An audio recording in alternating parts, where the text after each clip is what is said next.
無信關 crossover 狂舞派，原來只係拍廣告啫。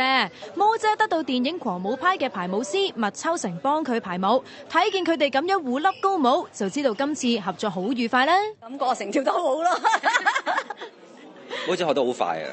你會見到毛姐跳舞嘅時候嗰個笑容好有信心，好開心嘅。我頭先有笑到啊？有㗎。冇啊！你好自然，唔係啊！你好自然，你就會笑咗出嚟嘅。由內心發出嚟嘅笑容。毛姐跳舞對嚟講，應該學阿成嘅俾你嘅評語應該冇難度啦，係咪？梗唔係啦，佢對住咁多人，咁梗係講啲客氣啲嘅説話啦，你唔好當真先得㗎。我好想排啲 hip hop 俾毛姐嘅。有名其實毛姐跳 hip hop 係有一手㗎。有幾多手啊？一隻手啫嘛，一手先係得一隻手。一路係咁。睇下有冇機會遲啲毛姐表演俾大家睇。係。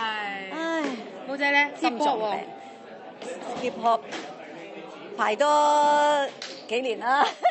毛姐話純粹將跳舞當做運動就冇咩難度，不過如果要演出未必得啦，驚自己跳得唔好啊。